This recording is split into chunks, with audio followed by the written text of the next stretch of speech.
Okay, good. Okay, good. Up. I have. All right. Talk to you later. Bye.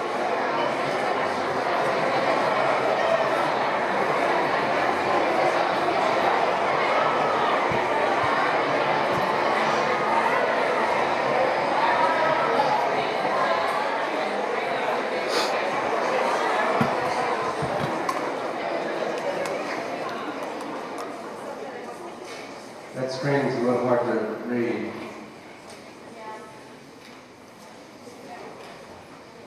All right, thanks for getting back on time.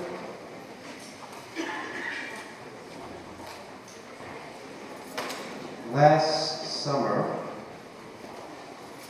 I did play that song, but most of you have done that, so maybe at the next break.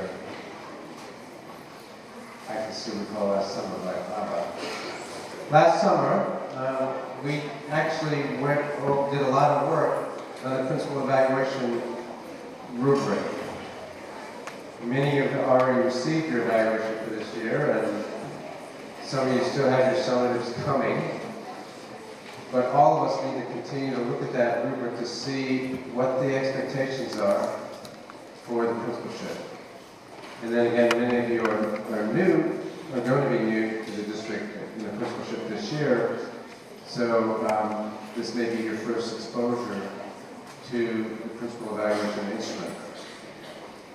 But it's one thing going over scenarios and talking about multiple response strategies, spot observations when you haven't done them, or at least not with the intensity that we did them this year. It's another to look at the same scenarios or to get some similar training after you've had a year under your belt. So we're going to spend the next hour, again, this is a day of reflecting on your performance on using the principal evaluation rubric as a guide, and we're going to do it through scenarios. I'm going to talk a little bit. We're going to spend the next hour going over these scenarios. I want you to discuss them. I'll give you at the appropriate time. And then we'll score these people now that you've been here a year and you have a better feel for the rubric and what's in it. And we'll continue that training this year, but the rest of the day after that, we'll talk a little bit about professionalism, and then we'll get you into your breakout groups. I want to start with leadership. Do you have this document either on computer or in your hand?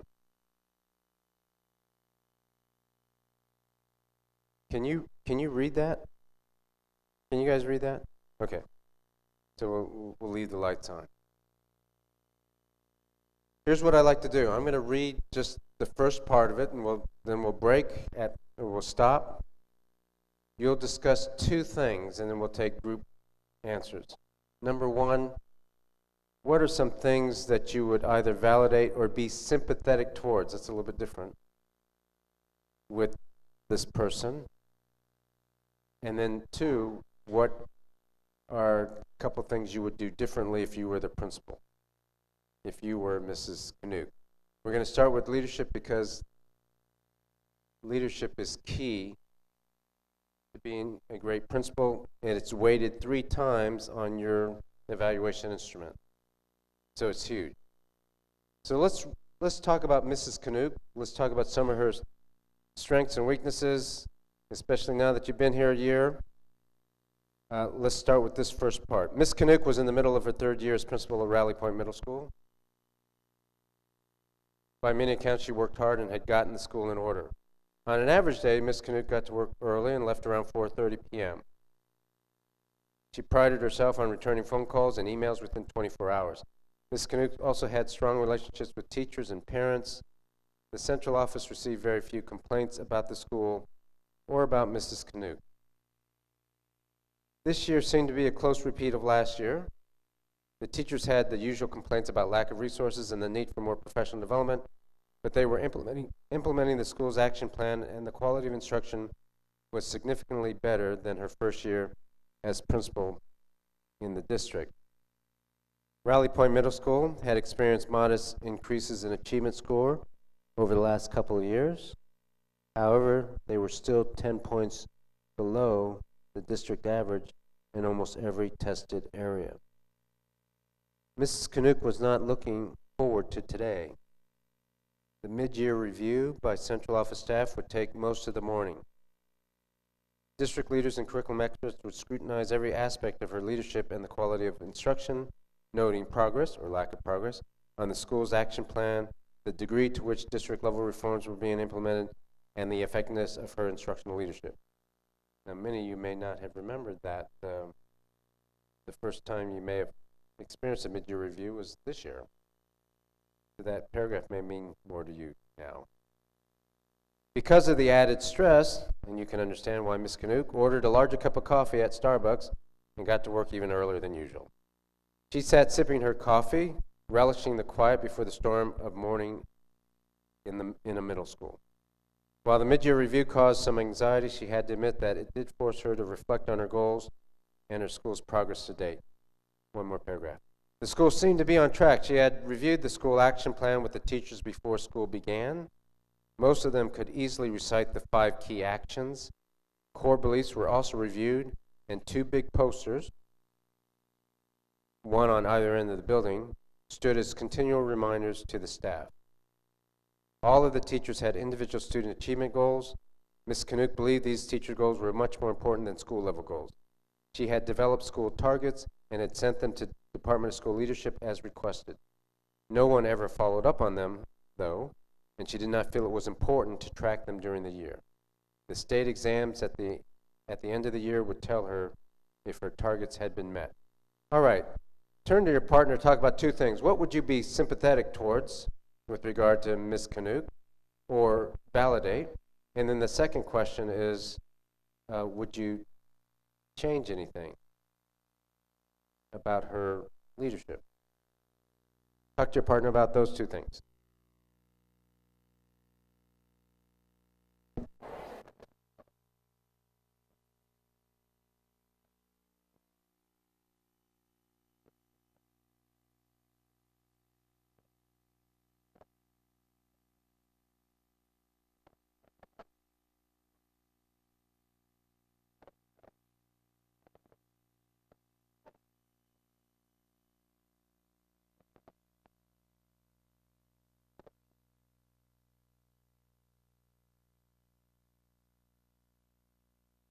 Okay, I know that's not a lot of time, that's okay.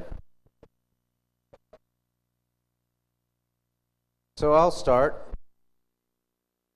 I am sympathetic with Ms. Canuck with regard to the mid-year reviews. If you haven't been through one before, it's kind of stressful. No matter how well prepared you are, it can be a pretty intense experience. So the fact that she's a little worried about it, I mean, I'm pretty sympathetic towards that. And there's many other things, so that's one thing for me. What about you? What else are you sympathetic or validate? Or what would you change?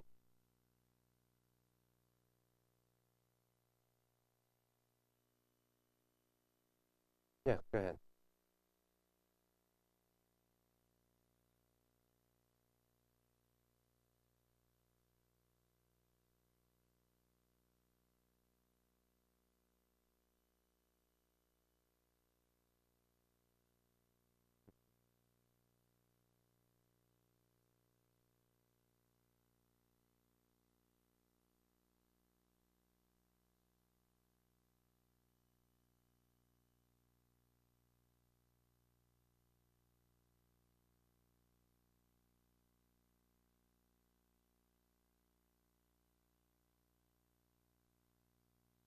I mean, this is a very important point. I'll just paraphrase and quickly.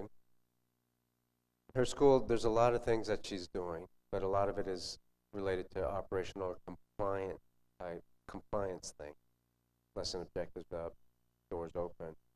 And now she really has to focus on the instructional piece and moving from compliance to actually operationalizing it in a way where people actually do it because it's the right thing. Yeah, go ahead.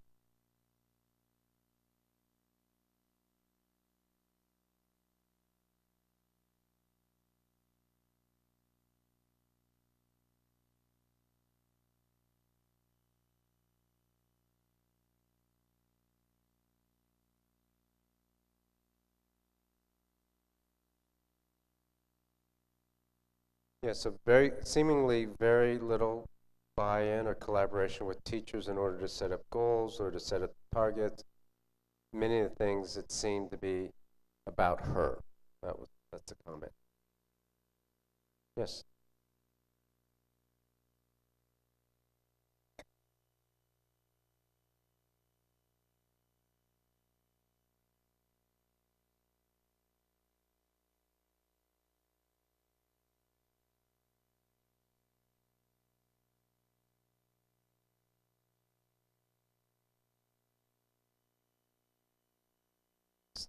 Excellent point. So setting goals that aren't progress monitored are kind of like a compliance thing. We had to set goals, so we set goals. We're not going to track them. We're not going to look at them in the end, and nobody at the district is either. So, we're just checking that box. So we need to be more student focused and track their progress. Good. Other things that you either validate or sympathetic towards or change.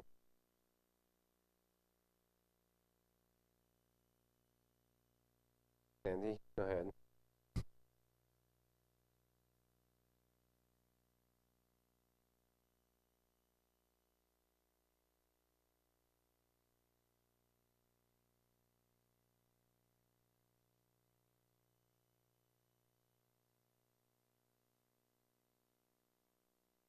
I like that. Um, and the comment is she may have reached her capacity with regard to the things she can implement and things she can do instructionally. And now maybe the next step for her is to grow that capacity by working with her EDs or other colleagues, but it seems like she needs to grow that capacity. As we do this exercise, I hope you're reflecting on your year. To what degree are you similar, Ms. Canuck? To what degree did you do things a lot differently than Ms. Canuck? Not a bad person, trying very hard, Ms. Canuck is. And so where are you in that capacity growing stage? And hopefully we haven't all reached where we need to be, and hopefully we're okay with progressing as well. Nobody wanted to validate her, the hours that she spends? It's not, I mean, the emails, not the hours she spends doing emails, that she did her emails within 24 hours. Isn't that pretty good? I think that's pretty good. Returning phone calls and emails within 24 hours? That's pretty good. Hopefully she didn't do them during the day all day, but hopefully she did much of it after school. Any other thing to validate or to critique? All right, that's Ms. Canuck. Let's keep going with Ms. Canuck, but there's quite a bit more. I'm going to just read the first two paragraphs and then I'll scroll the screen. How many of you actually don't have this document in front of you? Raise your hand if you don't have the document. Okay, so most of you have it. That's good. I will still scroll for the few of you who don't have it. I'm on page 2. Let's read page 2, and then we'll stop at the bottom of page 2. Miss Canuck glanced at a metal paperweight on her desk. It had the word Kaizen engraved on it. She liked the notion of continuous improvement and taking incremental steps to get to the school's destination. She felt as if her job was to shield her staff from pressures for change and to make change more manageable. She gave her staff small bites of the reform apple, hoping that the changes would be much more palatable and that there would be much more buy-in this way. Kaizen made sense to her. She couldn't really buy into a long-term vision. That was too abstract for her and her teachers. Taking small concrete steps was easier to explain to the staff. It also made it easier to plan professional development and to prioritize training needs. All right, please read the rest of page 2. I will scroll, and then when we get to the bottom of page 2, we'll talk again.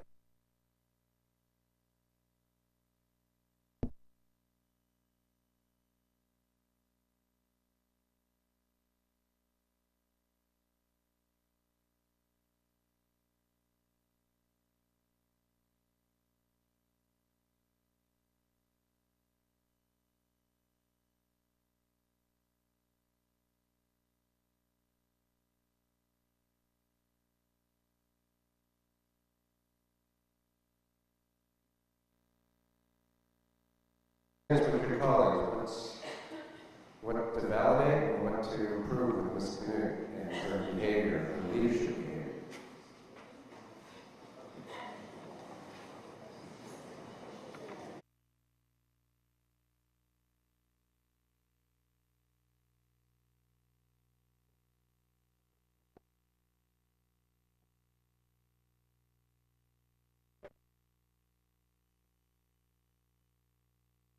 Okay, let's talk about this. Guys, if you're principals, please do not sit in that back section. So if you're a principal, move forward. Move this way. You guys? Oh, okay, good. All right. What to validate and what to help Ms. Canute with on page 2. Yeah, go ahead. Can you hand him a mic? Thank you.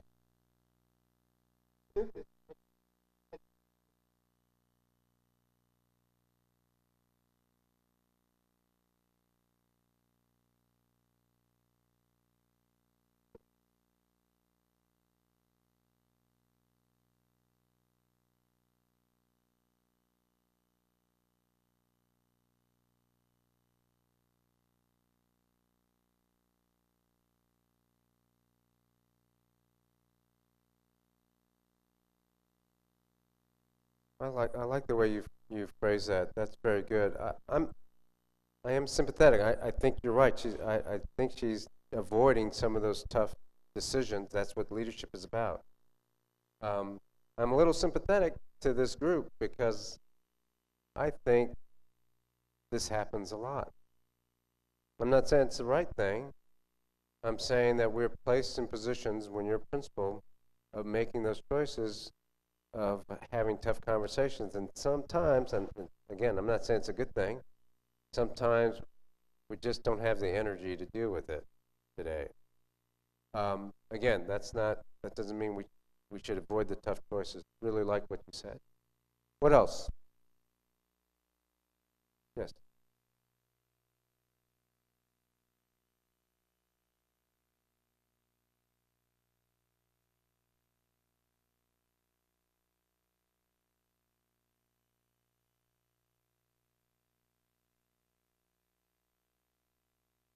Yeah.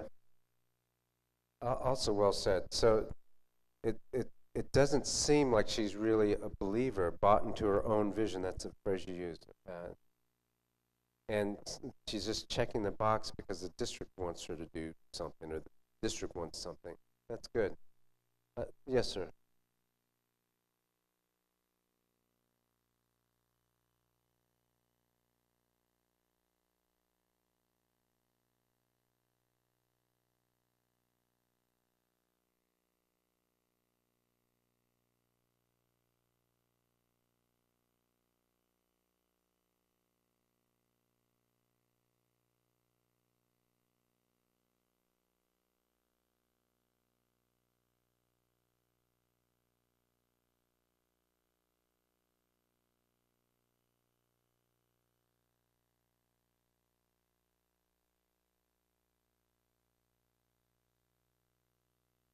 Yeah, this is another one.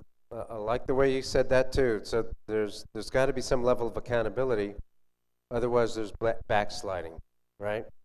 And you don't have to raise your hand, but I know that some schools have experienced backsliding even this year on several things where you train, you got them going on one thing, and the next thing you know, it's starting to fall back. And that takes real leadership and real attention, and it's an everyday thing, right? Because one day you let up, or 2 days you let up, and the next thing you know, people are backslid. It takes a lot of times, I can't remember the number, that people have to perform an action before it becomes a habit. 20 times? 21? You're going to quibble between 20 and 21? Okay. 21 times that people have to do something over and over again in a repetitive fashion before it becomes a habit. And so even in this setting, I'm proud of this group, but I remember back when we first started, I started on time a year ago, and I have every single time when I present to this group, and there's a certain row where you're not allowed to sit beyond. Usually we're at Conrad or somewhere else, so there's not a clear dividing line like here. But I didn't allow you to backslide. I made the tough choice. I mean, we don't want to. We don't have to deal with that, but we do it anyway, so that it becomes part of the culture and part of the habit. And today, almost everybody's here at 8, and nobody's sitting back there, or very few sitting back there. That's what we have to do, and it's over and over again. Because I'll tell you what, if I showed up at 8:10 tomorrow, and then a week from now, 8:20 or 8:05, we'd start at 8:15 on a regular basis, even though we're supposed to start at 8, guess where most people would start to come?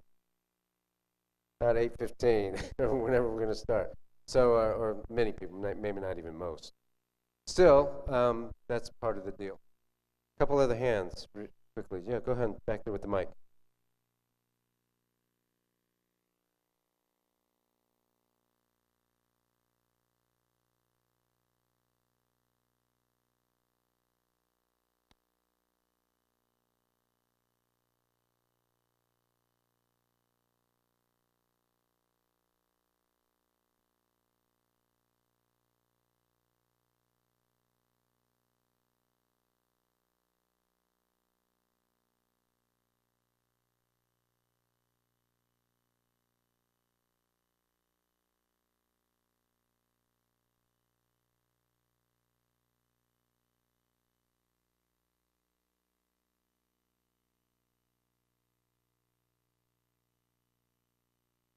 Again, you guys are making excellent points, and I hope we get to the point where all principals have the same sense of urgency and purpose.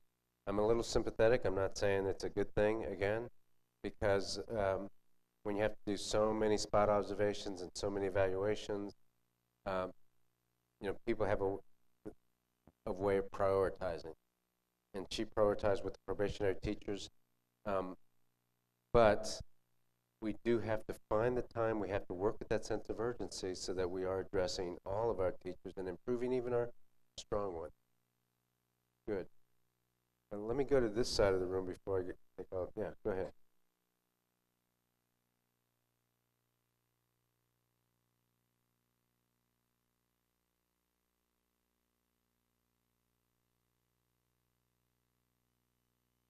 Yeah, no.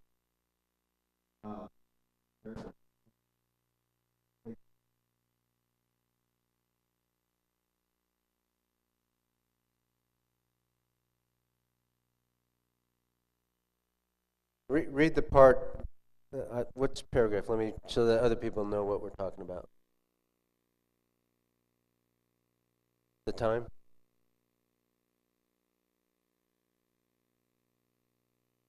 You worried, Howard, that we would discover the servitor we're not using we're not posting demonstration.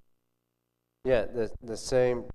This is trying to pass an inspection rather than trying to improve. And so, making sure everybody had multiple response strategies or demonstrations of learning posted, that's good for that day, but are we really using them? One or two more, and then we'll move on.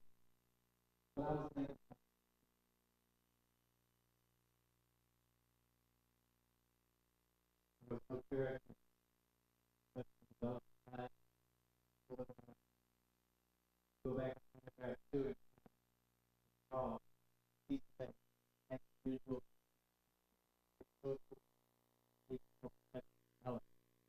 Key word that was so the leadership model we covered. Yeah, you get it's. Somebody said earlier it's all about her, and there should be more attention to the staff development, so that it's not a one-time thing, and they actually grow in their skill and capacity, rather than just checking boxes. Good. This is all about leadership. This is about a person who knows what to do, has limited capacity, on instruction, but can grow it, can grow her own capacity. She needs to demonstrate leadership to do the job. She needs to make those tough choices. Let's go with the last page. I'll read the first paragraph, and then we'll let you finish reading about Mrs. Canuck, and then we'll grade her. Miss Canuck also stopped in Mr. Thomas's classroom. He was a distinguished teacher and a huge supporter. One could always count on Mr. Thomas to deliver great instruction. She made a point to steer visitors his way. Mr. Thomas was part of the leadership team. Mrs. Canuck gave him numerous opportunities to grow, as he had expressed an interest in being an administrator someday. There were only a couple other teachers who stepped up on a regular basis. The rest of the teachers were busy just trying to do well in the classroom or keeping their heads down when district came by. She ended her rounds in the electives wing of the building with Miss Brebor. Mrs. Brebor had been teaching art for 25 years. She really should have been moved out a long time ago, but the remediation process was too long and costly. Since it was not a core subject, Ms. Canuck figured she should just ensure Mrs. Brebor met minimum expectations, such as posting lesson objectives and DOLs. Besides, Mrs. Brebor had the ear of a number of veteran teachers.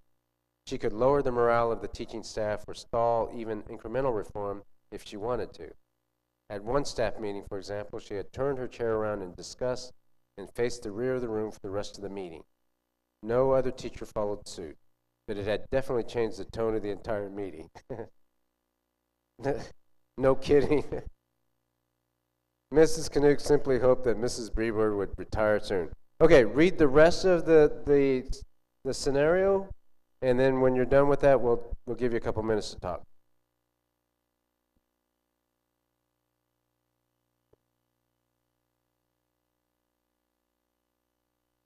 Okay, talk to your neighbor. What things to validate or be sympathetic towards, and what things to improve.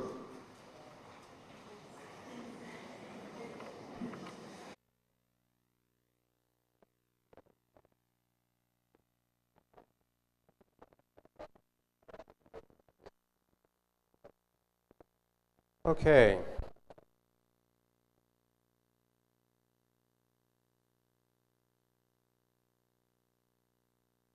So just, again, things to validate and then things to improve on with Ms. Canuck.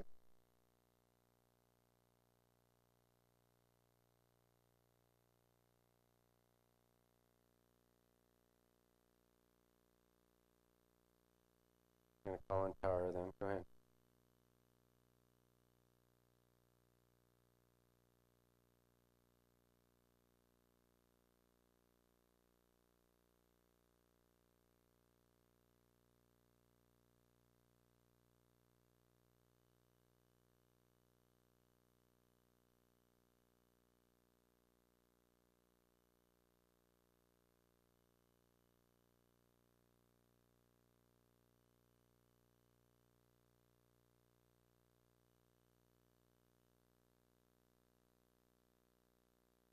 Very good. I'm not sure I can repeat it as well as that, but she's making excuses for herself. She doesn't want to ruffle the feathers of even the students.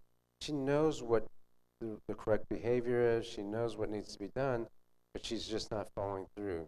Part of it may be some insecurities in her own self, and part of it's this unwillingness to confront the difficult issue. Yep, go ahead.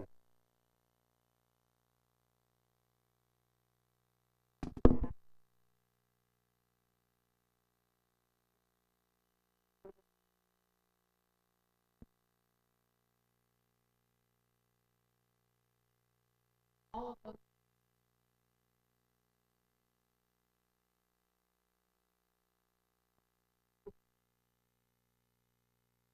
Probably.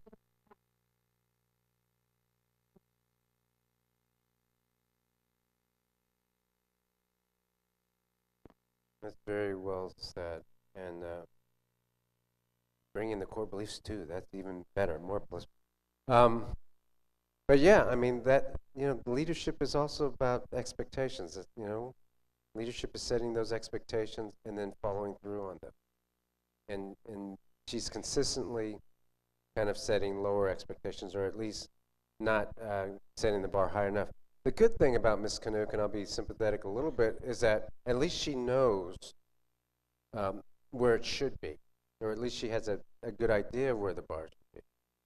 But she's not pushing anybody to get there. Not even herself. Sorry, I can't always see, but who else?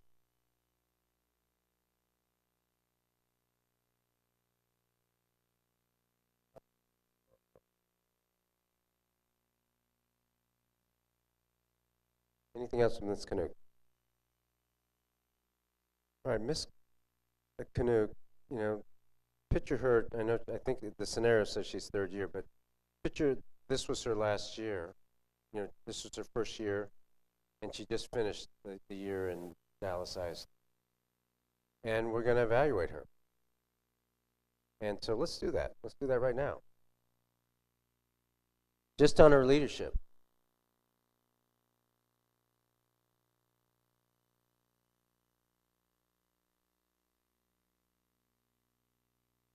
Okie dokie. Reinforces core beliefs. What do you give her?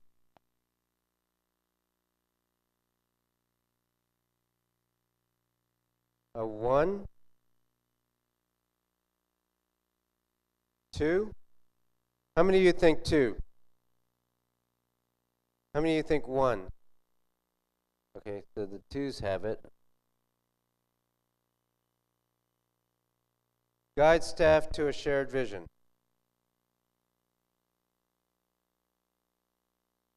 I'm hearing 1s mostly. Establishes goals and clarifies purpose. You guys are tough, man. I'm just going to give them a 2 just to be a little sympathetic. No. I would use the rubric. Okay? We're just doing this real fast, but there's actually a rubric that goes with this, and you should read it very closely. Let's just give her a 2 for now. Leads change.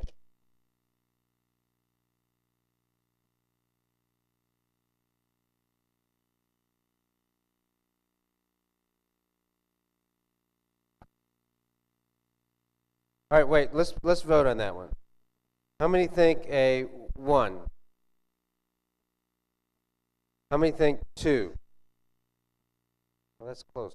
How many think 3? All right, that's close. Let's give it a benefit of doubt. Maximize potential. Maximize potential of staff and human potential. I'm seeing a 1 mostly. I see a 2. How many of you say 1? How many of you say 2? And we're going to give her 1 on that one. That's the will of the group. Inspire staff.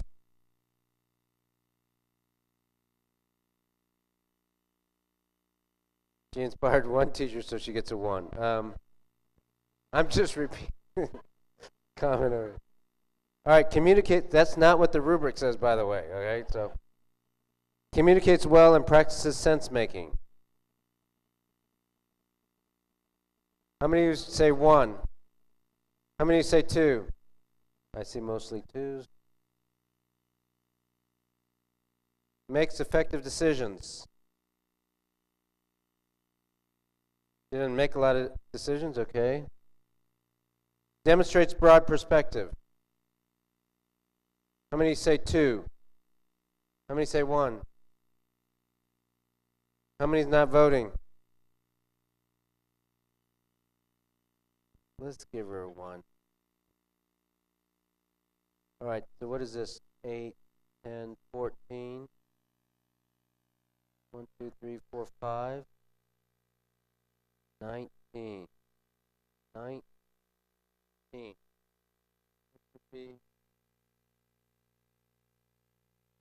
Unsatisfactory. Now take a look at this. Yes. So, Mrs. Canuck is not a bad principal. I mean, she may not be proficient, but she certainly has some capacity, certainly working really hard, but her leadership score is low. Now, depending on the rubric, and you know, this is just a scenario, so it's not real, it's just 3 pages, right? Your ED would have been in your building a lot more, a lot of discussion, a lot wider range of experience to look at, so maybe the score would have been higher. The point is, though, even leadership, we have to have some high expectations for our behavior. We are asking principals to lead our school. I said before, we can get 100 managers for every position. We had over 900 people apply for 50 principal positions. Over 900. So we know we can find people. Okay? They're coming. We can find principals. Can we find leaders? That's a little bit different. And in the interviews, and I haven't been involved in a lot of the interviews except for the high schools of the new principals, but school leadership I know does this, and I do this. When in those interviews, in the final interview, we're looking for character, grit, leadership. We already know you can do the instructional things, you pass the performance interviews. That's what we're looking for. I told this group before when we started in the first summer, the first thing I said is, we need leaders. We need people who are here because they have the character and grit to stand fast when the chips are down for the sake of our kids. It is a tough environment. It's the toughest job. So this leadership scenario, don't agonize over it because it's not you. This is Mrs. Canute. But if you have any of the behaviors that Mrs. Canute have, it's okay. Just got to grow in your abilities and your capacity. But the real key is the decision making, making the tough choices. You know, leadership I define sometimes as making the tough choices nobody else is willing to make. Sometimes you get criticized for it. Of course, I wouldn't know anything about that, but as far as the principalship, I do know one or two things about that, and it is about making tough choices. Sometimes it's not popular. And being consistent and every day, following through, holding people accountable, but also inspiring and developing your staff. I didn't see a lot of inspiration coming out of Ms. Canute. You know, she's getting by, she's checking the boxes. That ain't going to be good leadership, and you see it's reflected here. That's Mrs. Canute. Hopefully you had a much more successful year, and hopefully your rubric shows that you had a much more successful year. Let's do one more. No, you know what? I'm going to skip the next one and ask you to do it in your breakout session. I'm going to move to professionalism. We'll do that one.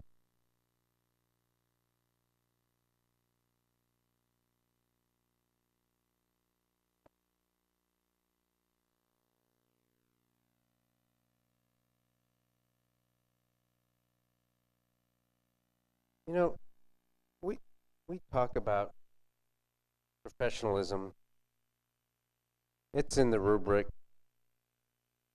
just like a lot of things are. But the real question is, how does it manifest itself? What does it look like, right? And professionalism, well, there's a couple things around professionalism as far as the definition goes. There you have one from Merriam-Webster, right? The conduct, aims, or qualities that characterize or mark a profession or professional person. I like this one, though. The upholding by individuals of the principles, laws, ethics, and conventions of their profession. It's about culture. Is it professional behavior to start on time? Yeah. I think, you know, most of you know that I've been a consultant in a lot of places, and I'll go to places, and I always show up on time. I hate being late, so I show up way early rather than be even a minute late. And people are just strolling in. Teachers or principals that I coach or train, they're just strolling in. The leadership is not there. Who puts on a principal training without the senior leadership being there? Who does that? Lots of districts do that. I don't think it's a good thing. And they're not starting on time. And I could tell something about the professional culture just by the way they're going to a professional development. You know, it says a lot about a professional culture when you're there to get high quality training, and it's a room like this and you got people over there and nobody in here. That says something about a culture, something about professionalism. When you walk into a school, you can tell. I'm not telling you anything you don't know. You walk into a school, you can tell if there's been what the culture or climate is.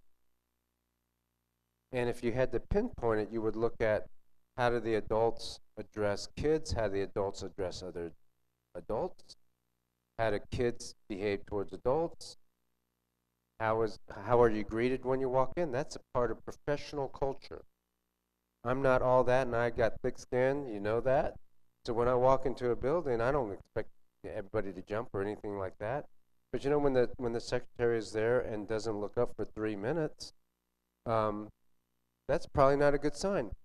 Not because of me, because of anybody, right? Somebody should address a person coming into the office, even if it's, hey, I'll be with you in a minute. Or, hey, I really need 2 minutes to do this over here. Do you mind? I mean, anything like that, that's part of professional culture. And we need to continue to grow in our professionalism.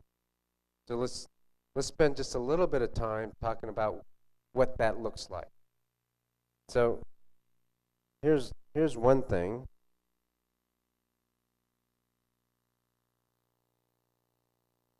I don't think it looks like this.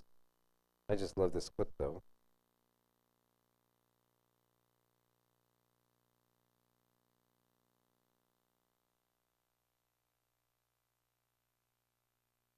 Are you going to teach us anything, or are we just going to sit here?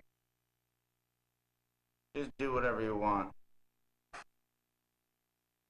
I want to learn from my teacher. Besides that, Freddie, what do you like to do? I don't know. Burn stuff. Just go out and have recess. My parents don't spend $15,000 a year for recess. What, you want to learn something? Yes, I do. What, you want me to teach you something? You want to learn something? All right, here's a useful lesson for you. Give up. Just quit. Because in this life, you can't win. Yeah, you can try. But in the end, you're just going to lose big time because the world is run by the man. Who? The man. Oh, you don't know the man? Okay, so probably not that example. But we do have a rubric that talks about some of the things, and we're going to talk a little bit about scenarios, and then you go to a breakout session and look at some more. It's a matter of over and over again talking to your staff, talking to your colleagues about what professional behavior is, and then enforcing it. And then enforcing it. It's not good enough to look at a rubric, to understand a rubric, to read scenarios and be in a workshop. It's when the rubber meets the road, do you enforce it? Some of the things that Ms. Canuck is letting go, she's actually hurting the professional culture of her building because she is allowing it to go, allowing it to happen. It actually will make her job harder in the end. This is what's on your rubric. I know it's on Curriculum Central, but this is under the exemplary for professionalism. I'll just leave it up there just for a moment. That's just part of it. There's 3 slides.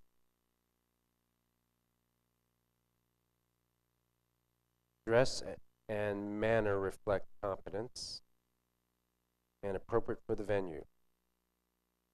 Now imagine my surprise when we're going to do a Hawaiian shirt day today. Actually, we're not on vacation, but it's after school, so it's fine. The principal behavior is mature and non-dramatic, with non-dramatic bolded. That's interesting. His behavior is thoughtful and considerate of the feelings and perception of others. Helps others behave professionally. Avoids gossip. Here's one. Maintains professional distance from subordinates. Professional distance from subordinate. How many of you are guilty of not maintaining professional distance from subordinates, I want you to stand up. Just kidding. But it's a lesson that many young leaders or inexperienced leaders have to learn. And I'm sorry, but you have a obligation as a leader in this district to protect the image of both the school and the district. And that means 24/7. Meaning you can't act like a fool, you know, at the bowling alley. I don't mean just jumping up and down. I'm talking like being drunk or something and screaming at people. And even lesser things, but you know what I mean? Just because you're at the mall doesn't mean you don't act professional, because you have an image of the school to protect.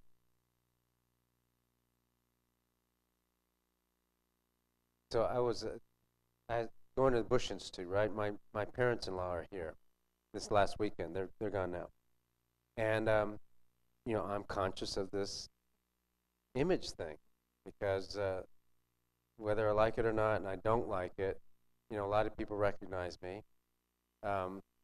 They think I'm either one of the 10 most wanted or I'm the superintendent, one of the two. And so I told, you know, my parents-in-law, they're in shorts and sandals, and you know, I don't wear a tie, but I put on a polo shirt and a sport jacket, because I'm going to meet people, and then, you know, that's the image. And it's the Bush Library. It's not the mall.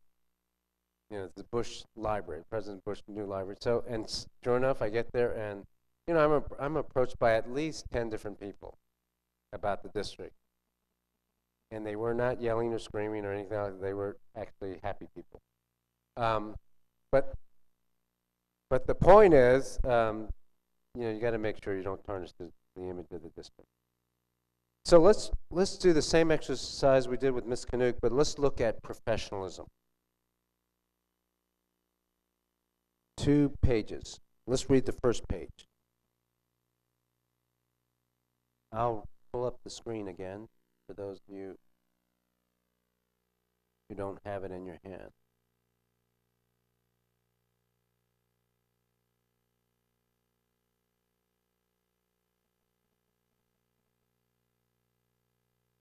Page 14.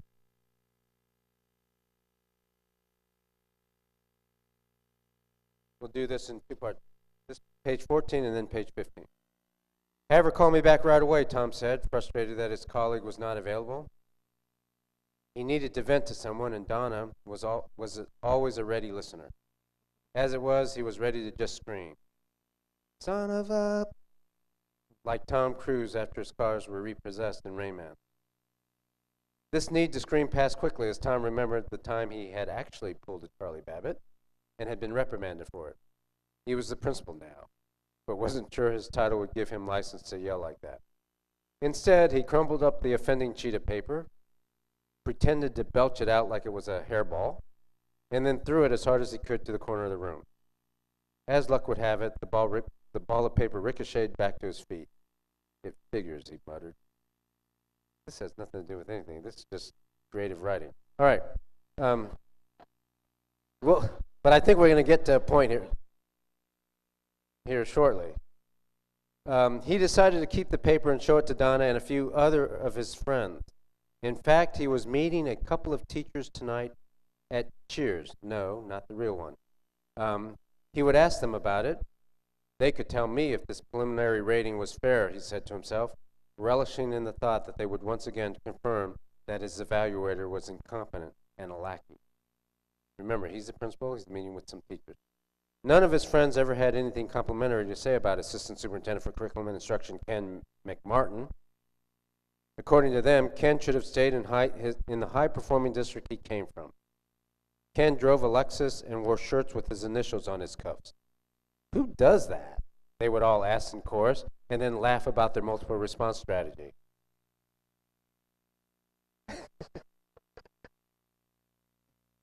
The guy should loosen up, they agreed.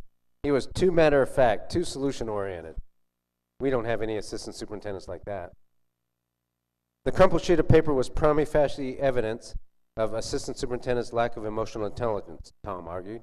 Ken's review of Tom's self-assessment of his performance was harsh.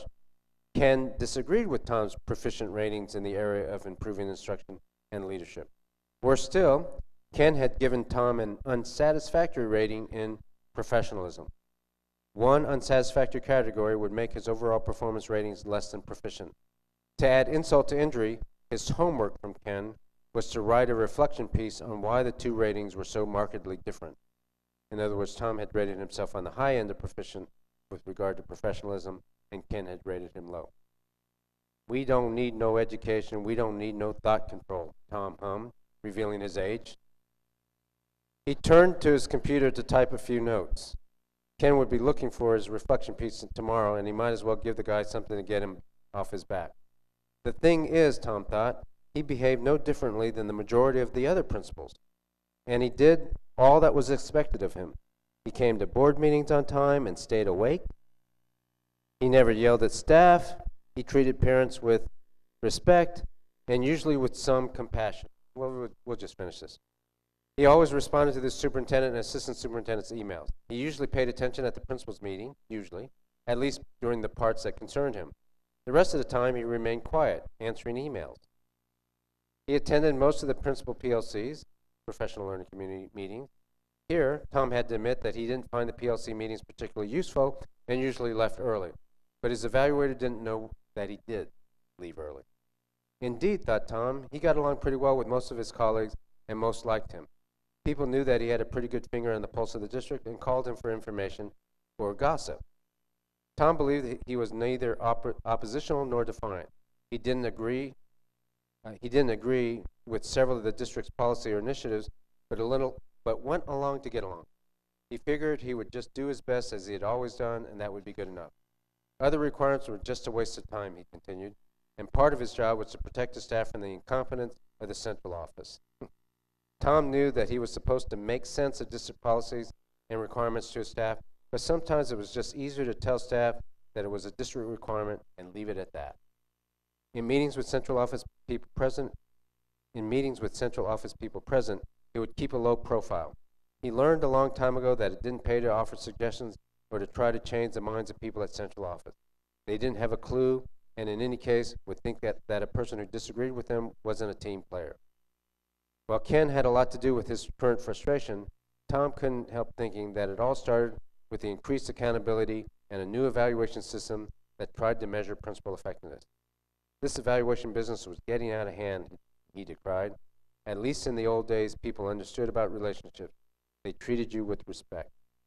All right, take a couple minutes, talk to your colleagues about professionalism and Tom, and then we will grade Tom on his professionalism.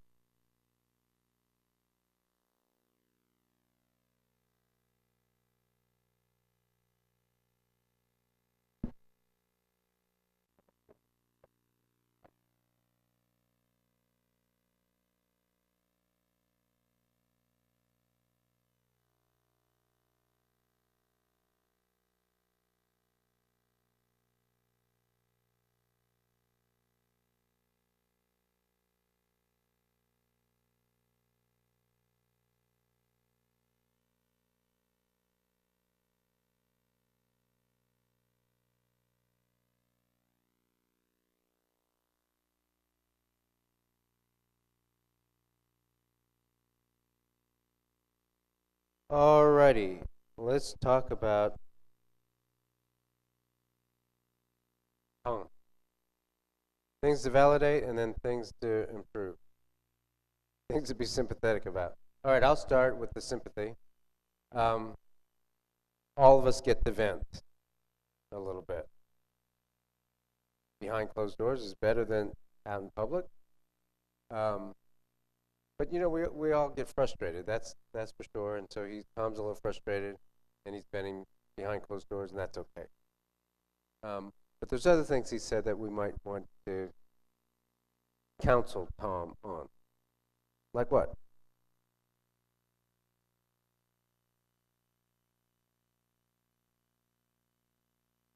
Yeah. So you know, it's maintaining that professional distance. Remember.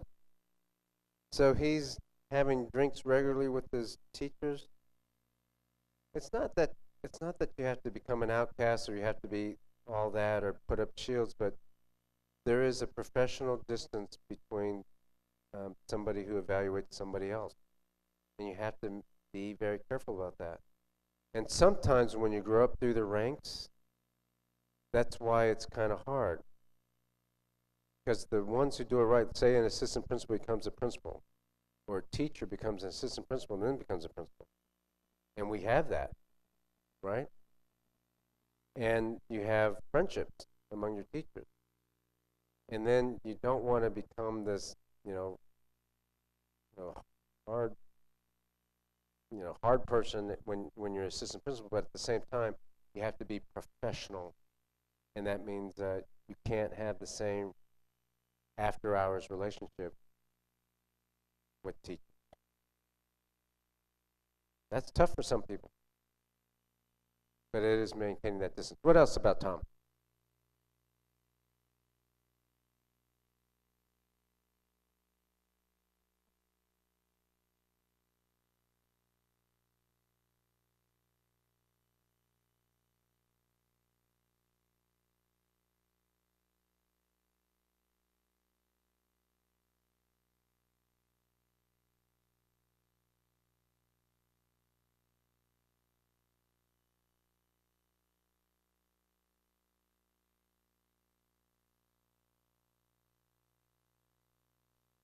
So more sense making with Tom might help. And there's a two-way street on that professionally. Professionally, the EDs have to help him. But when you're a principal at this level, the responsibility of getting the information you need also rests with you. Also, not solely, also rests with you. If Tom doesn't know some of the things around the principal evaluation system or things like that, then he needs to find out. But agreed, that's sense making for Tom would be helpful. Anything else? Yes.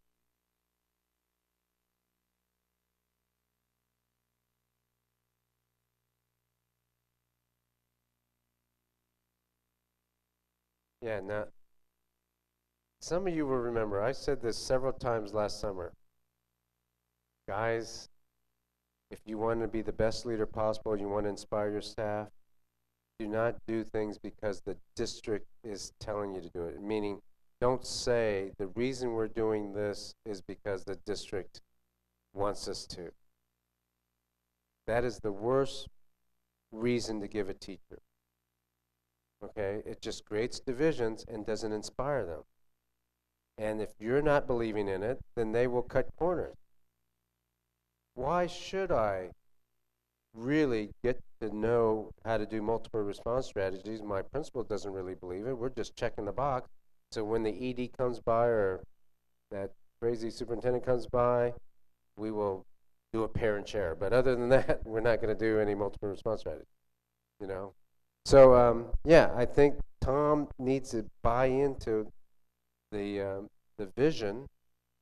It's not that everybody has to be an automaton and just say, yes, sir, 3 bags full. But they have to buy into the vision generally, or they need to find a different place to grow. Okay? So, saying the district does this, and it would be me like saying that all of our problems are a result of Texas Education Agency. Who wants to hear that? Nobody wants to hear that.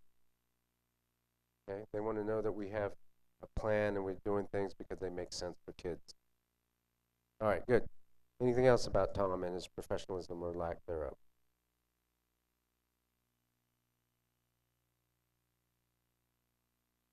All righty. What would you grade Tom on his evaluation for professionalism if you saw some of this behavior manifested? Unsat, progressing, proficient, or exemplary? How many of you say progressing? How many say progressing? How many say unsat? Okay, yeah, that's most of us. I think I'm leaning towards unsat too. I'm kind of sympathetic person, but if this is manifest, he's saying, just do this because the district wants us to, and he's going out with his teacher friends and things like that. I don't know. I think this is unprofessional. But professional is actually a little bit more complex. And we, the system, put you in positions that are often very tough.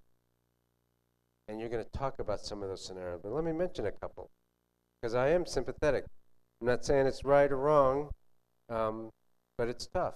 For example, there's pressures on some of you when you're approached by people in the community, a trustee or a vendor, to favor one candidate over another. That's a tough position to be in. That's a tough position to be in. What should you do in that position?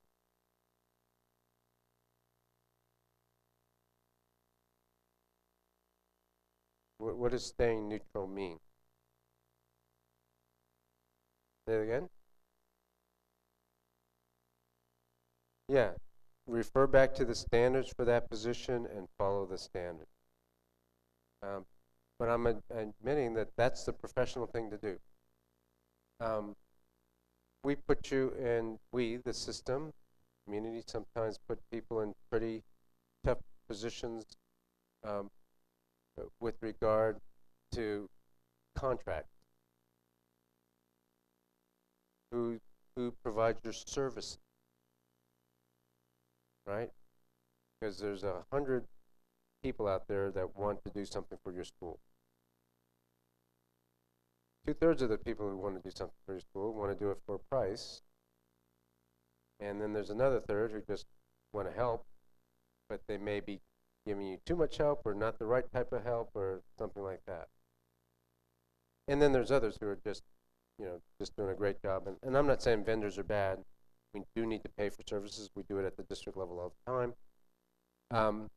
But professionalism also falls into that category. We have to be professional, and that means we have to stick to the services and do MOUs in a way that we're not granting favors to somebody, but we're just following what's best for kids. That's tough. We got 6 scenarios that's even, that talks about a little bit of this that I want you to really think hard about. Because if we're going to get to a professional culture, it's one thing to rate Tom, it's another to actually follow through on all the actions that happen during the course of a day, or the course of a month, or course of a year as you're a principal, and maintain those principles and the culture of professionalism that we want in the district. Okay? And we all get a little tired sometimes, and it's a never-ending battle to maintain high standards and high culture. But that's what's required. So, how many of you? You have. Leslie has all of the documents that you need. But before you pass those out, because they won't listen to me once you pass those out, I'll take a few more questions, and then we'll give you a break, and then you'll go to your breakout rooms, and then we'll be done after we look at those scenarios. So, who has any questions for me about anything?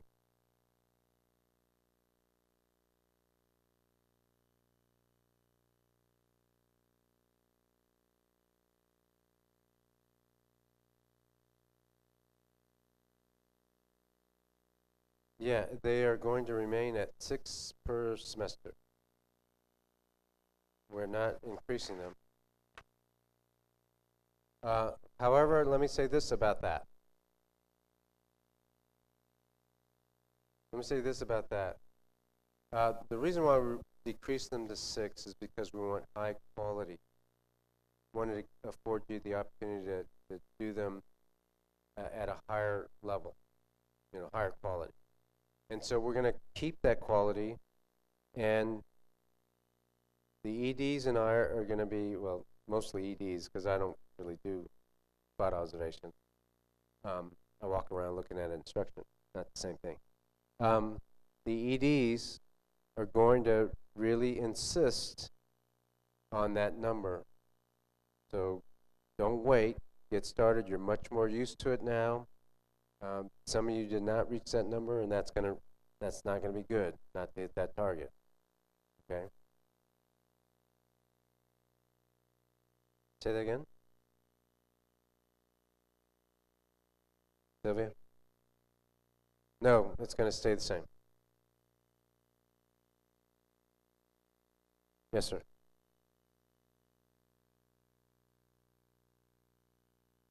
A rubric for what 3s on the spot observation should look like? Do you guys have something like that? I mean, I know the spot observation itself has some things, and we have the standards outlined. Okay. Are you guys going to work on that? So the answer is we're going to work on a rubric or more clear description of what a 3 should look like. How's that? Good question. Other questions?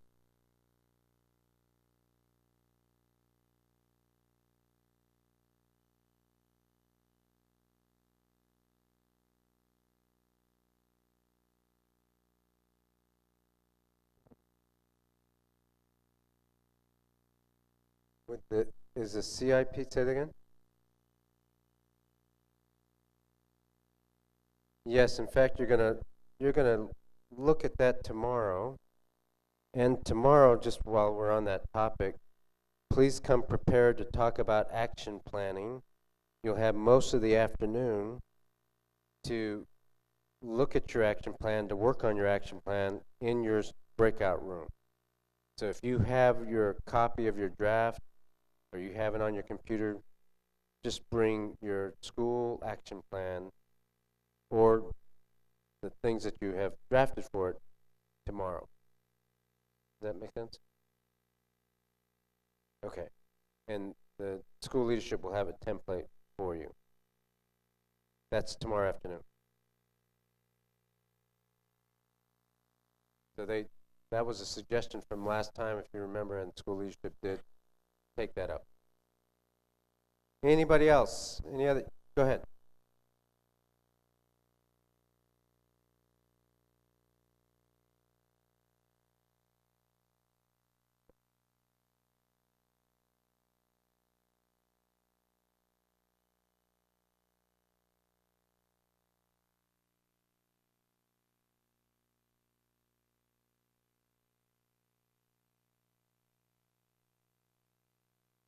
Yeah, I think that's a great idea. We'll probably do some this summer, and then you'll do some at the beginning of the year, school year.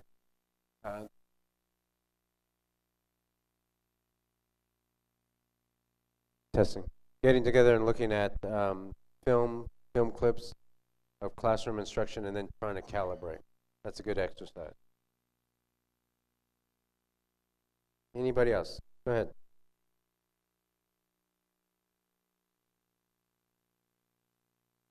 Say that again? What will ACPs for K through 2 look like? Dr. Smisco, somewhere around. Cecilia.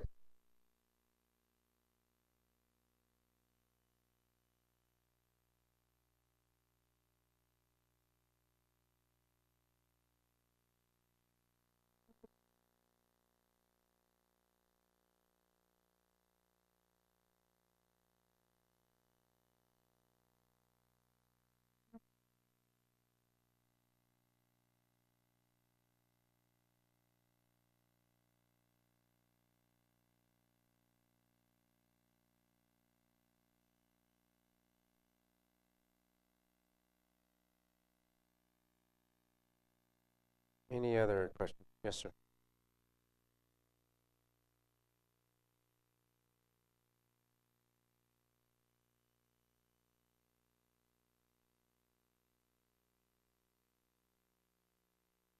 Curriculum products. See, I know Dr. Smith was not here. Do you know anything about where we are on Curriculum Central and putting documents on there?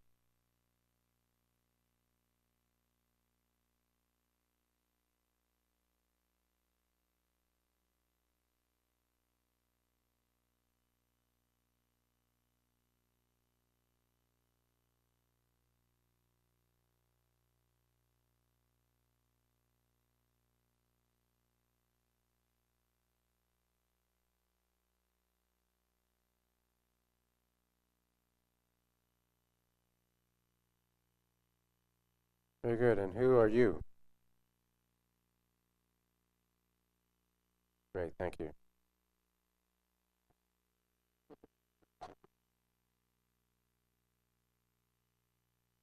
Yes.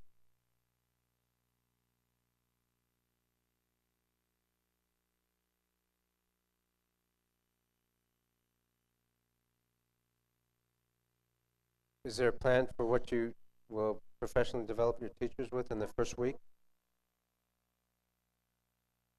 Oh, yes, there is, and I forget what it is. Do you remember the requirement for the staff? 90 minutes a week. And it could be broken up into two, but no more than two. It could be an hour and then 30 minutes. It could be 2 45 minutes after school or before school, depending on your staff. Good question. Thank you for asking. Who's got the last question?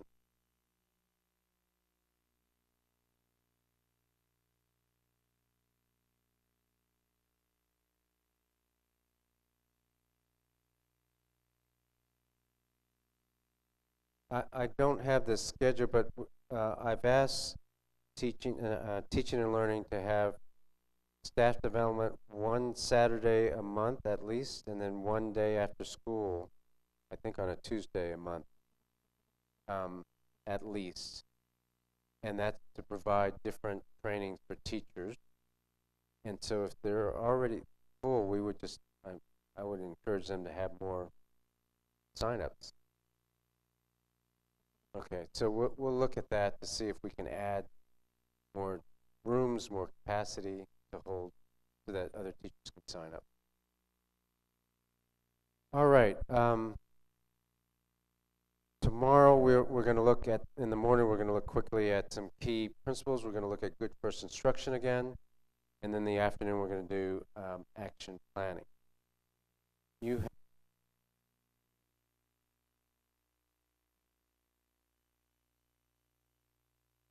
It is 10 after 2 right now.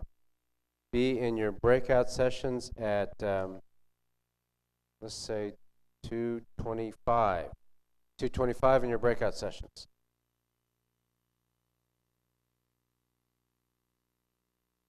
The summer air was soft, warm, the feeling right, the Paris night did its best to please her.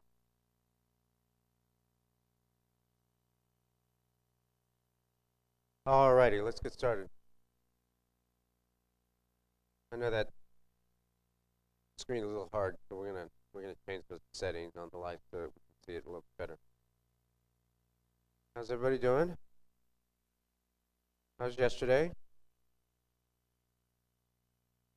We'll talk a little bit about the celebration that happened after you guys, or some of you left yesterday, but we'll do that a little bit later. Right now, I want to get started in today's presentation. It's the last one for me before most of you will go on some kind of break, and then when we get back in July, we'll do some more training. The purpose of today's training is to give you a big picture look again on some of the principles of effective schools and effective districts, effective organizations. So we're going to go again, the first part at, the 10,000, 5,000 foot view, and then we're going to come down again to the classroom level. Right, but I hope this will give you some idea of where we're headed, and as an organization, what are some of the key principles of effective organizations that I keep in mind that you'll see played out in the action plan and as you do your work. So some of these things will click as you see them. You've seen them before. I rushed through them before. I'm not going to take too much time today because you've seen them before. But I'm also mindful we have a lot of new folks, too, who might benefit from seeing the bigger principles by which we operate. Okay? Any questions before we start? All right. I want to keep reminding us that this is the most important work of our time. We need to keep saying that because when it gets down into it, when you're in the midst of it, it's That's the thing, at least that keeps me going, to understand that the work that we do is that important. And I've said before, you've seen this slide before, and I want to keep reminding you, I think principles are the key. That's why this slide was put up over a year ago, and that's why the principal eval, all the work we did with principals, was the focus. We're going to continue to keep principals front and center. You guys are the key to transformation. That's why we're going to continue to invest in you, and we're going to continue to invest in professional development. 3 things that there's a lot that we can talk about you're responsible for. It's a book of stuff you're responsible for. The rubric itself is 20-some pages, but basically it's 3 things. And so you'll see that played out in the action plan and the things that we do. Number 1 is student achievement. In the end of the day, we have to raise student achievement, quality of instruction, climate, and culture. That's principles are, those are the big bullets, and we have metrics around each of those things. You're not there on your own, of course. Teachers also should have metrics, and we're going to be working on that this year. We didn't work a lot. Of course, we did instructional feedback, we did coaching, spot observations, some professional development teachers, but we didn't really look at changing the evaluation system or anything like that this last year. Next year we will, and so we will define the metrics. That's happening as we speak, right? Student achievement metrics, quality of instruction metrics. Philosophy and culture, it doesn't mean that they're not responsible for any part of philosophy and culture, but it's not, their individual philosophy and culture is not something we measure. Got to have support, though. So we're busy working on how we support both principals and teachers. Central office has to be designed. We've already started that with the school leadership restructuring, designed to give you more support. Both feedback, support, resources, maintenance support. We've got to do that on the left so that we support you. All right. I think we're going to cover just some of the principles of effective organization. I think we're going to cover 8 today. So let's start. First one is put philosophy first. What does that mean? That means we have to ensure that we focus on what we believe, what our philosophy is, what the culture is, what our core beliefs are. And so that's why you saw us spend a lot of time on core beliefs. That's why you saw us use the climate surveys around core beliefs, what people value, what people feel, what people believe is the mission.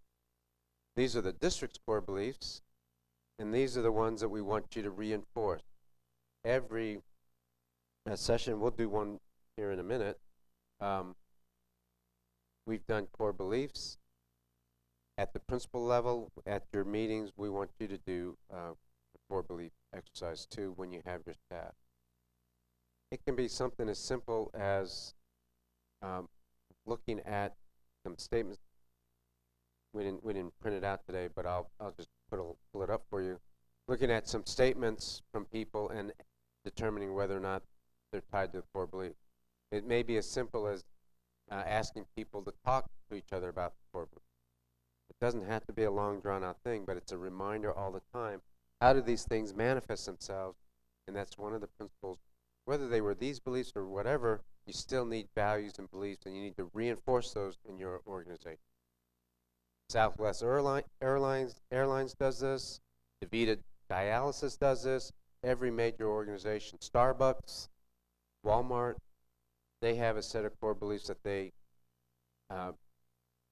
ensure gets passed out throughout the organization and gets reinforced.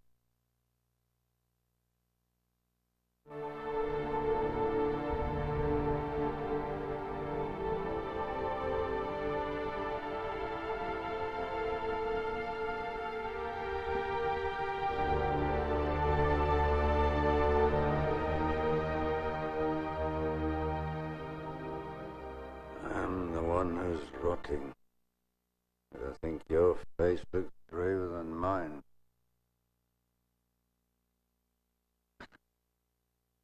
Son.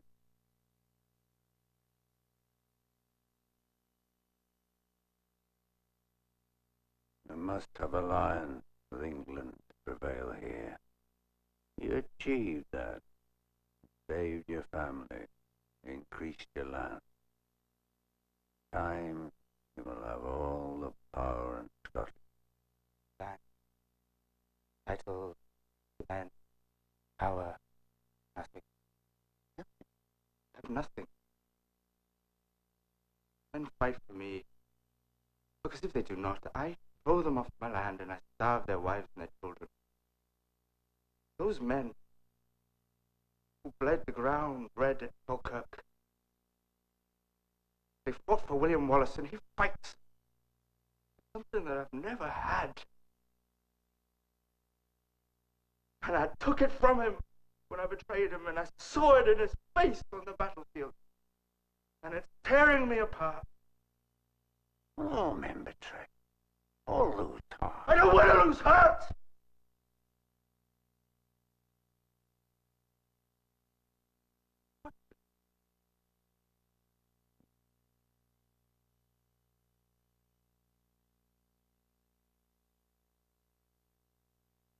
I will have you.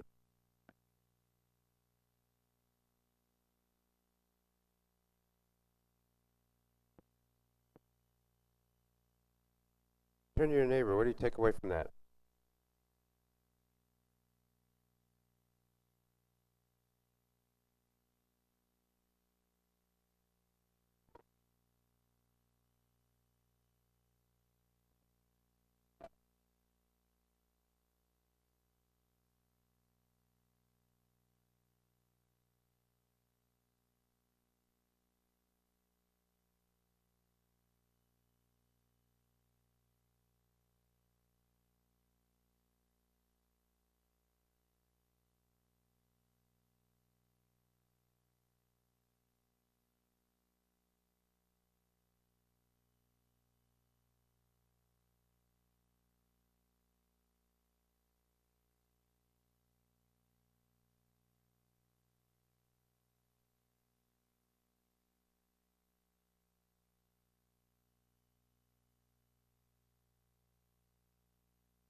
All right.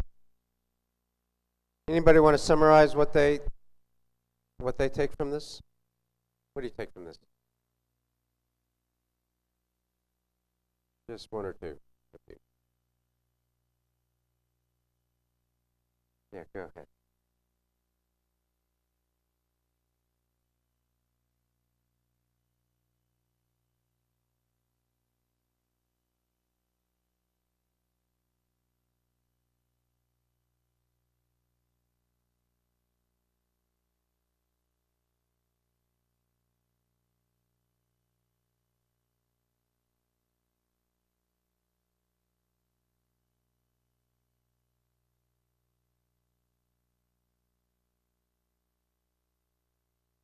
I really like the way you put that. So it's about leadership, and in some ways you can have leadership, or you can have a type of leadership that just complies when things are about compliance, or you can have the type of leadership where people actually believe in what they're doing and how you're leading. And obviously the latter is stronger the form.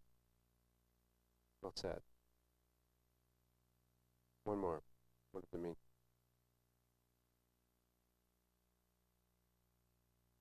Jim?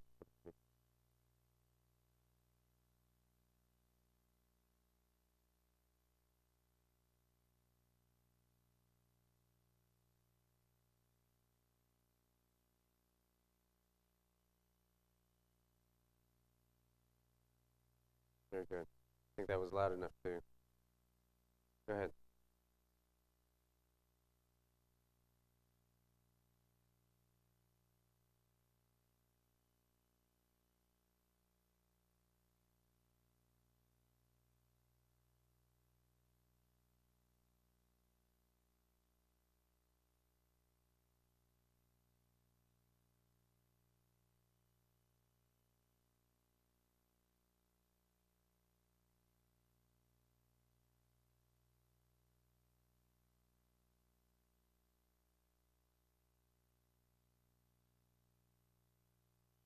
Yeah, that's a great metaphor.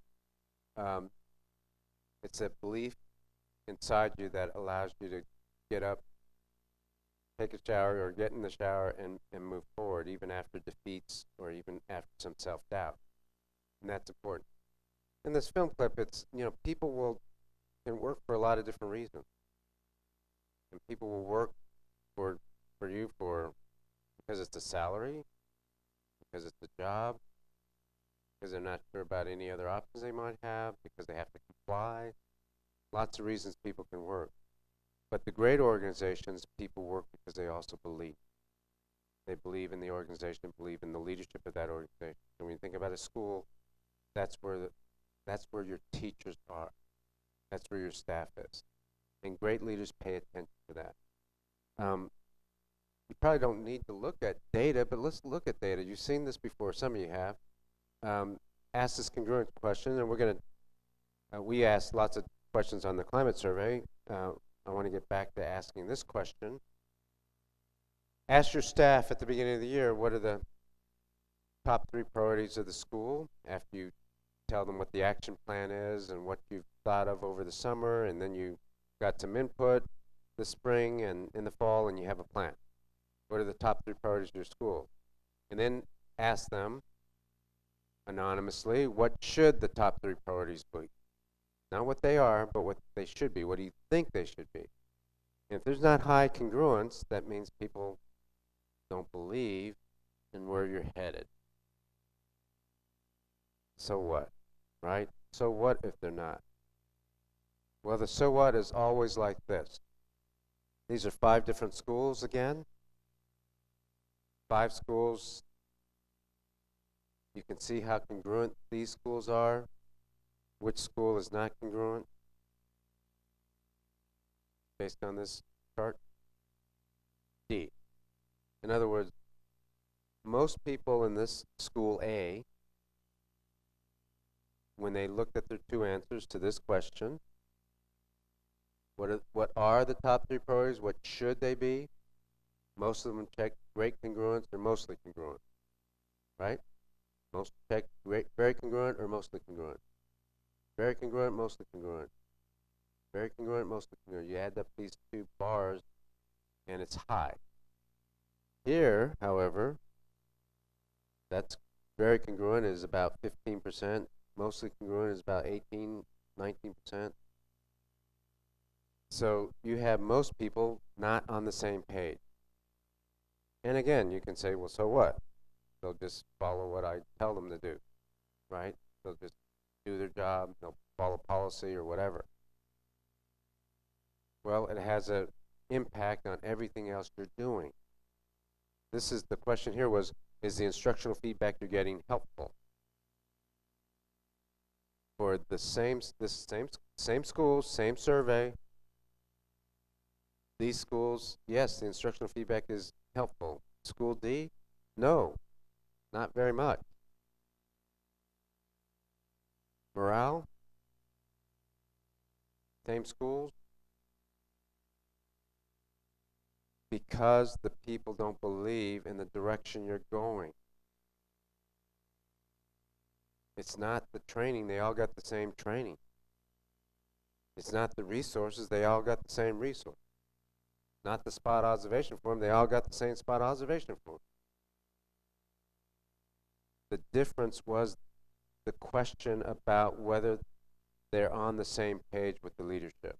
And somehow the leadership wasn't able to convince them to believe in where they're going.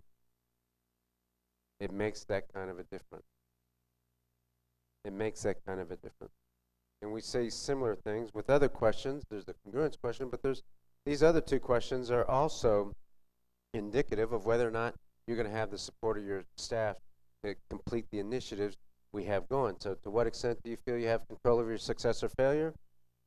The strong schools with strong principals, there's great feeling of that staff has success, control over their success or failure.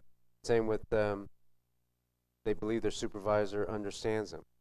The weak schools, the one with poor performance and poor instruction, they answer these 2 questions in the negative. They don't have control. their supervisor doesn't understand. It's all about the leadership and whether or not you can convince your team to inspire. That's why one of the principles of effective organization is pay attention to philosophy and do it over and over again. That's why you've heard the core beliefs from me. That's why you see the core beliefs. That's why I tell you, make sure you pay attention to that when you run your school. Question for you. How have you done on your core beliefs this year? What is your plan for next year, just briefly, of ensuring that you start with philosophy? Talk to your neighbor about a minute. What are you going to do about that?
Some of the other things you can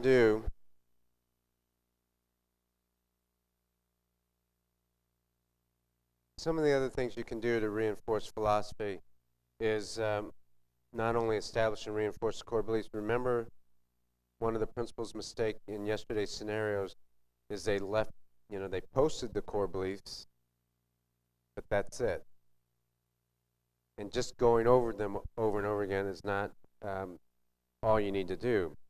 So one thing to do is to help people see how those core beliefs work and have people bought in by individualizing their goals and objectives, making sure you work with them individually.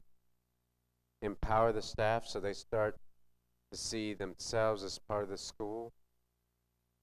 So hopefully when you did your action planning draft, you involved some of your key leaders in your school.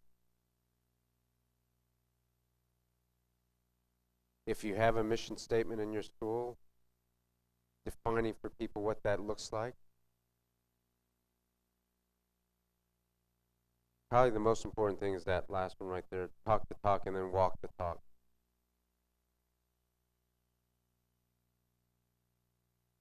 And then use symbols and stories. The thing about core beliefs and values or philosophy is people can only hear so many words. What really convinces them is how you behave as a leader. And so if you really don't believe all kids can learn with our help, or if you really don't believe that there's no excuse for poor quality instruction, and you allow poor quality instruction to happen, then that's no belief at all. People see it as words on a page, and then they'll just figure that they're just words on a page. It's like I forget the gentleman who said that the principal is not making choices, was avoiding the tough calls. When people see you do that, then they know you don't have the backbone, you don't really believe in what you're saying. All right, that's core beliefs.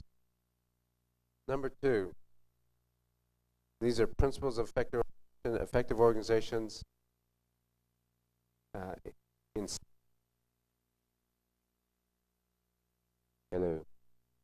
value and core beliefs. And number 2, they expand leadership density. What that means is they work on leadership skills for their staff. Don't rely on the district to do that by itself. This district is too big. We can do academies, we can do training, and we will, but there are way too many employees for the district to do it. 10,000 teachers. And when we say leadership density, that's leadership at all levels. Nothing replaces leadership.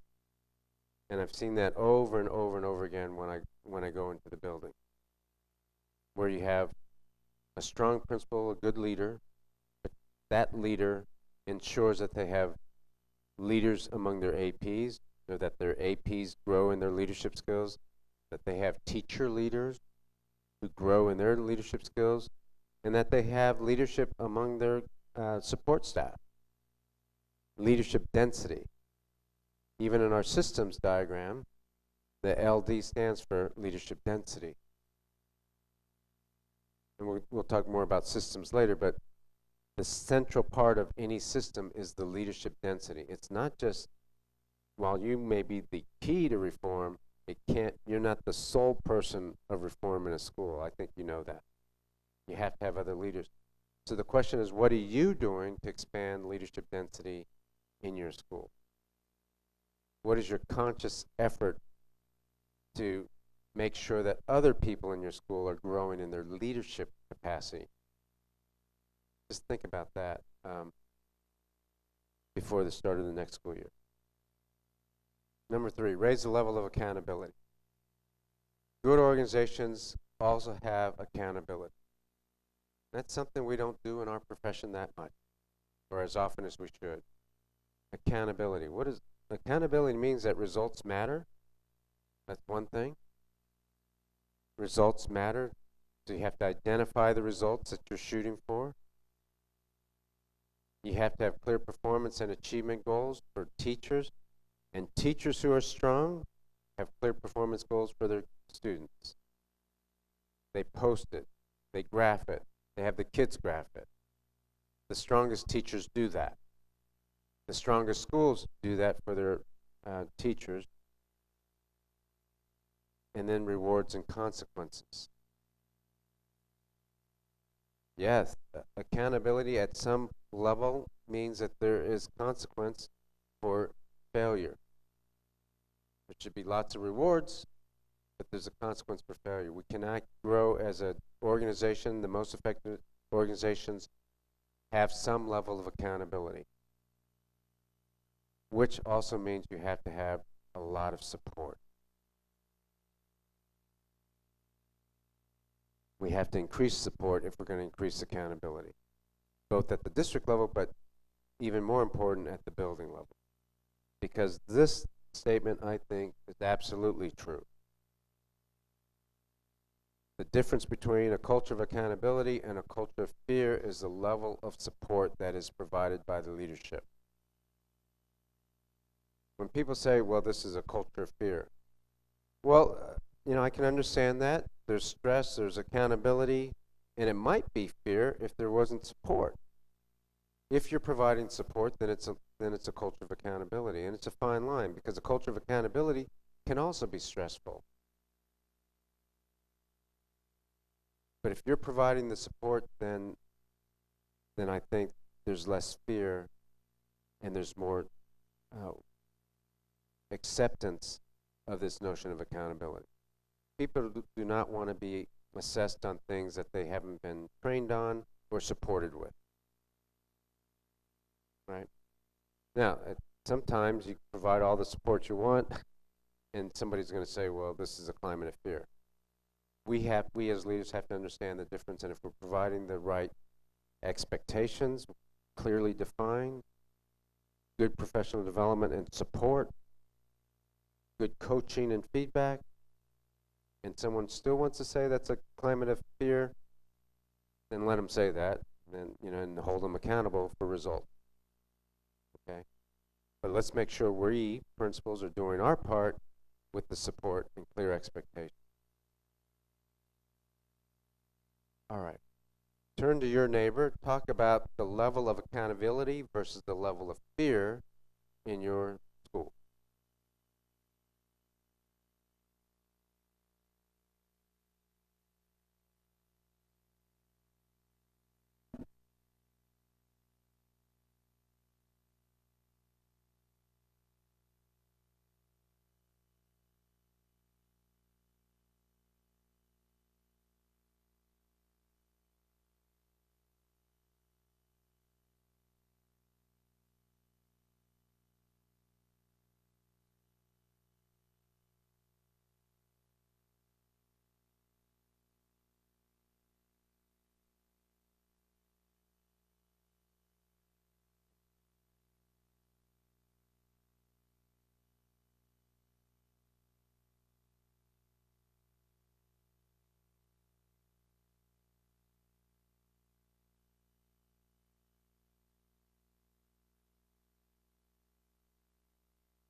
Alrighty. So let's just spend another minute or two on this subject. How do you help your school have a culture of accountability versus a culture of fear? What do you actually do? What are some of the things you all are doing? Go ahead.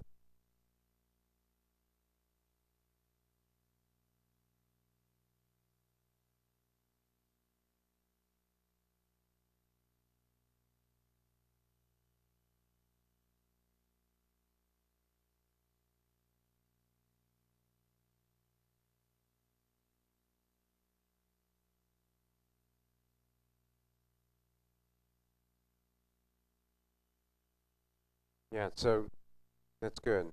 A lot of information ahead of time before the rumor mill gets going too heavily. A lot of information, a lot of description about where you're going. Okay, good. What else do some of you do? Nikki.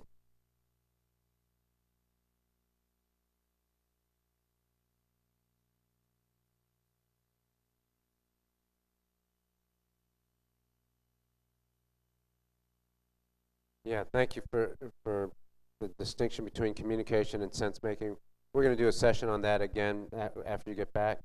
But sense making is about understanding, not just giving the information, but also doing a lot of this is why, this is the rationale, here's the intent, all the things that help people make sense of things. Good. What else are some of the things you're doing? Yep, go ahead.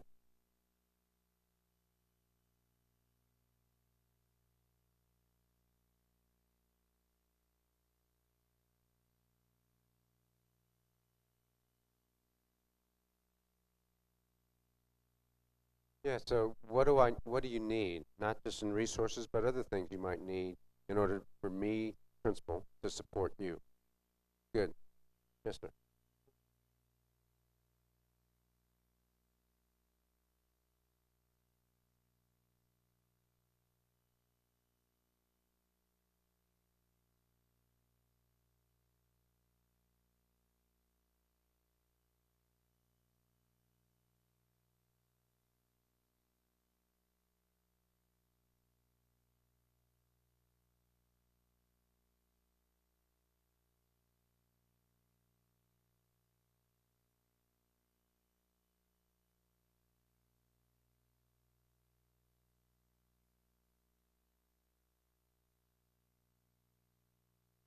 That's great. Anybody else? Yes, sir. Right there, and then we'll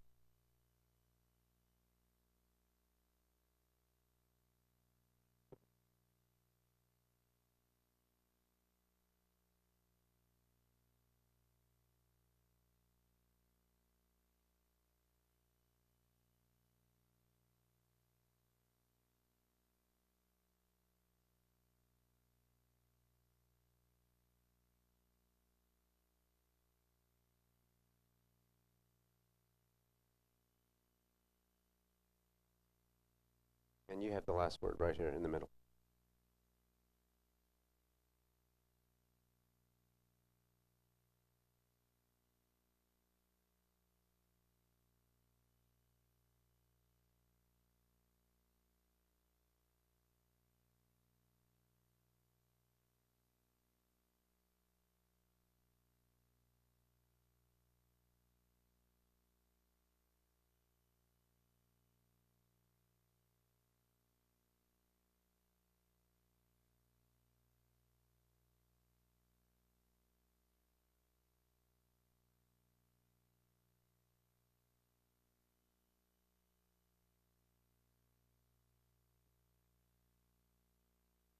Love that.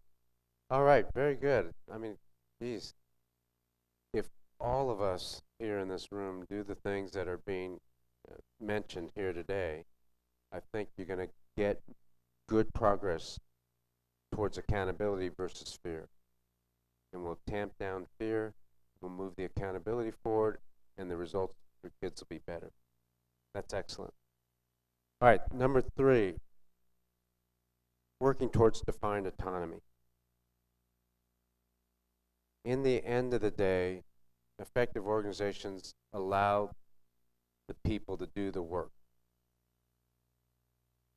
They allow their key leaders to get the job done. Now, it's a mixed bag, and let me show you why. You get more autonomy when there's results and less autonomy when there's not. Even private businesses don't let people who are running things over time get poor results without some restrictions or without getting rid of that person. There are tighter parameters when there's not success. So this is a performance autonomy grid. What this says is as you over time get good results over time,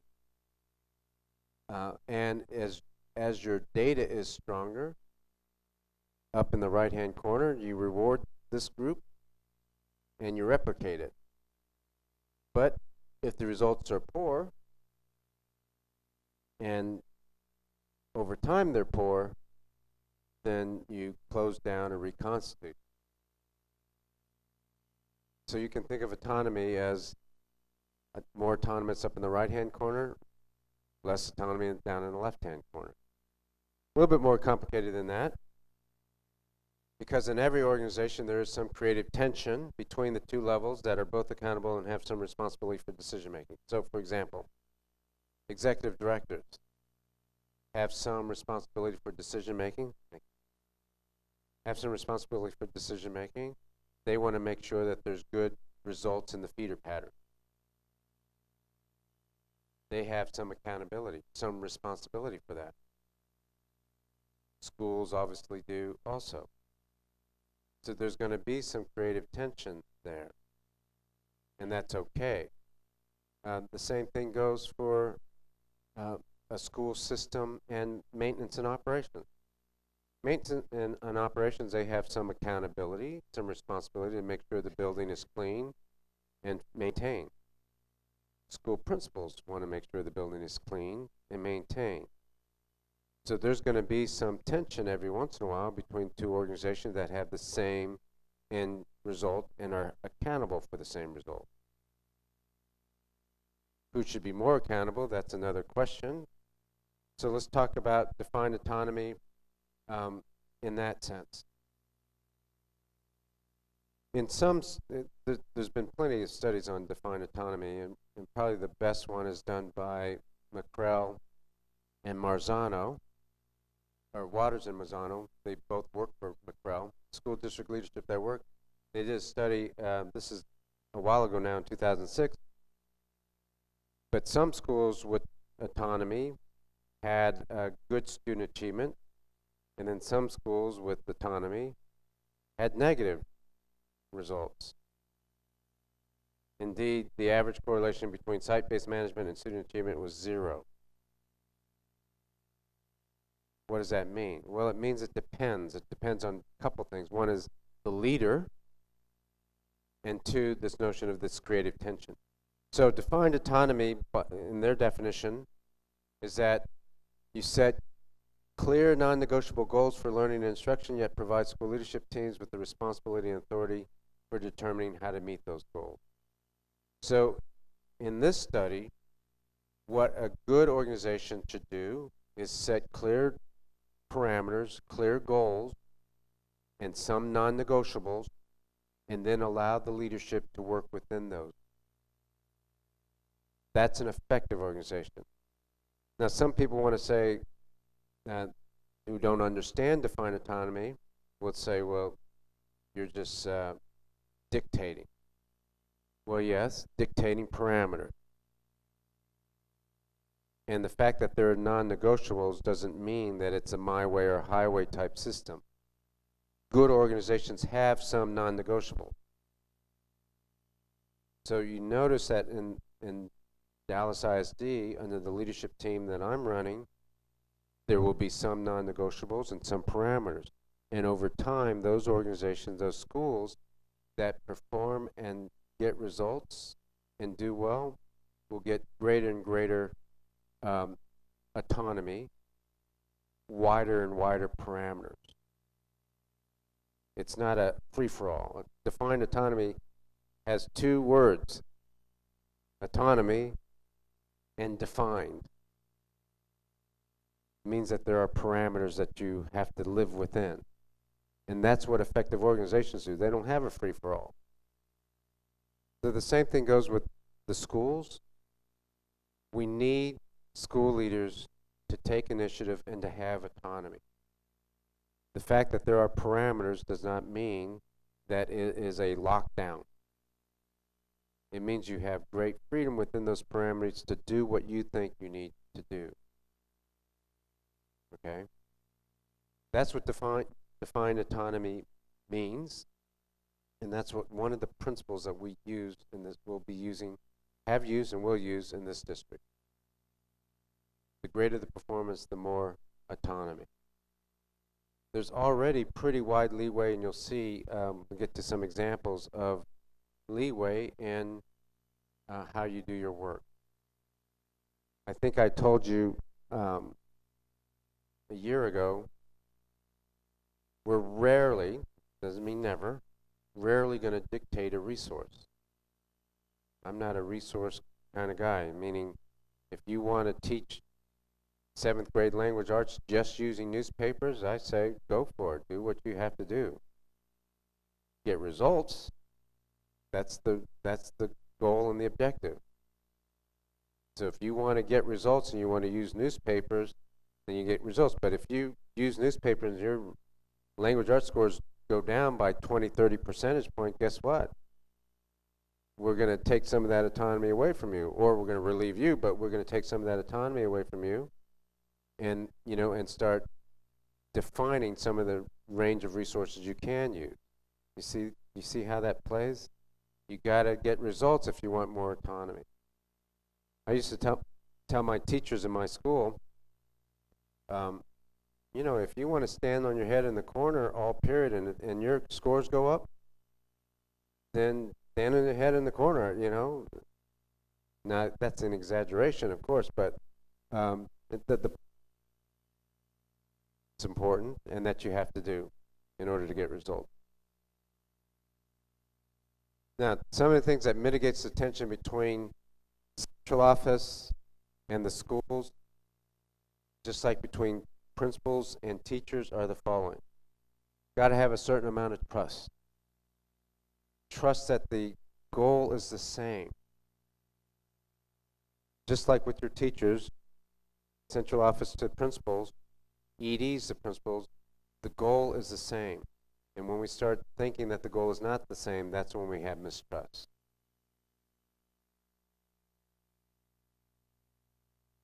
I think the best leaders assume good intention first. It is so easy to imagine slights and faults and imagine that someone's trying to get you. That's not a professional organization. And it's going to take some time for everybody to get there. But hopefully you trust that people have the kids' interests in mind and they're not after you. They're after results maybe, they're after best interests of kids, but it's not personal to you. But if you had no other information at all, please assume good intentions. That's the way a good organization has to operate. They clarify roles and responsibilities.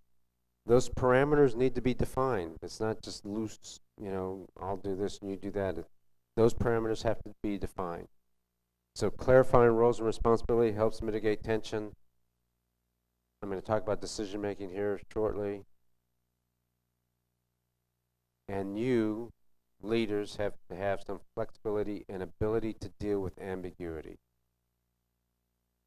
It is a fast-changing world.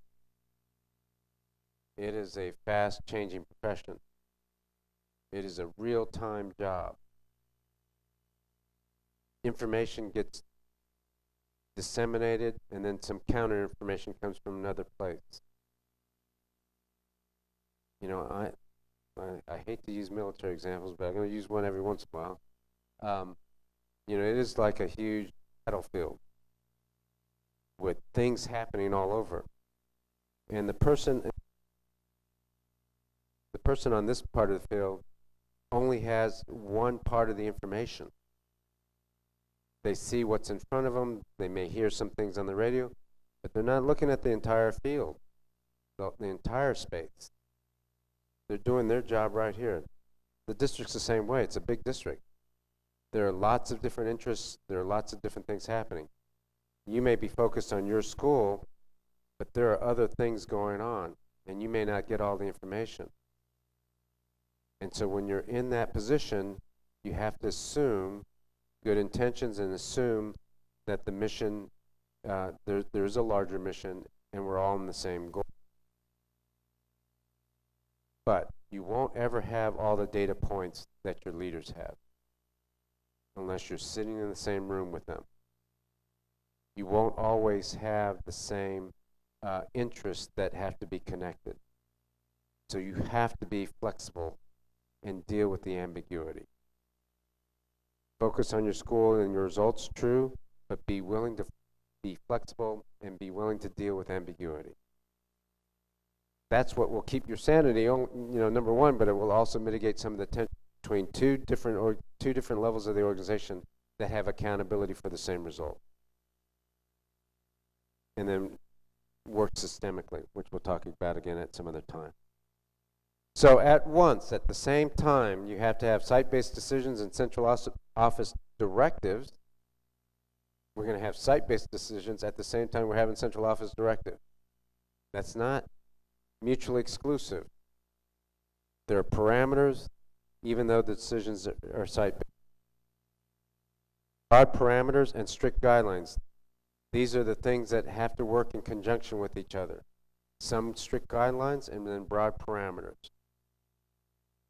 That's the job of a principal. That's the job of an organization that's trying to be effective, and that's what we mean by defined autonomy.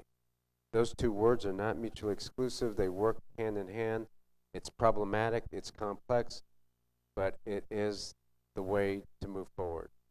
So over time, you're going to see us doing more and more things autonomously or giving you more autonomy, while we will always keep some parameters.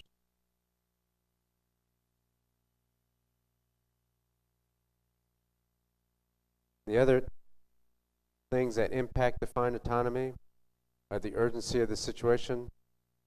In other words, you have autonomy, or we're going to give you a lot of leeway, unless, of course, the situation is urgent or there's a crisis.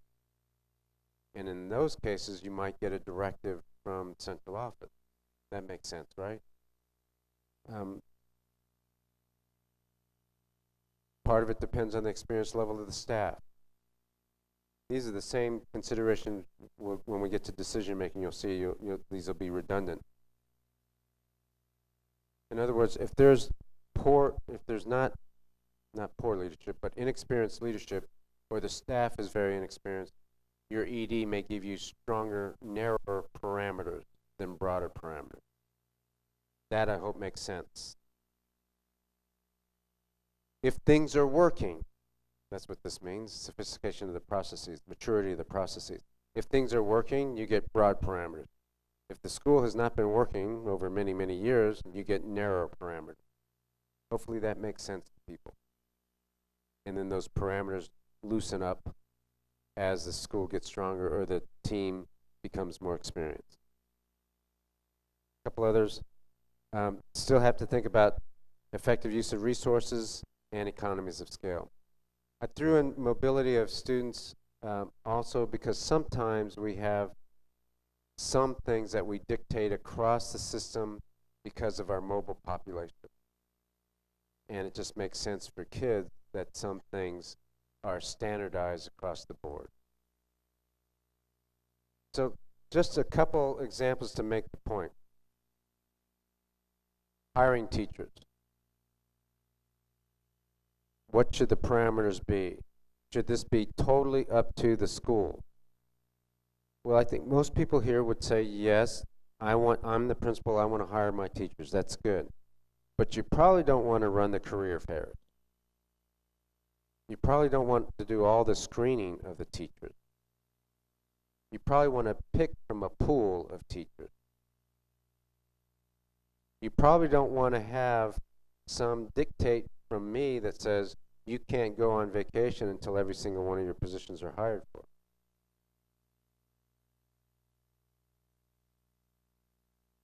Right? I mean, so you see, defined autonomy, it goes two ways.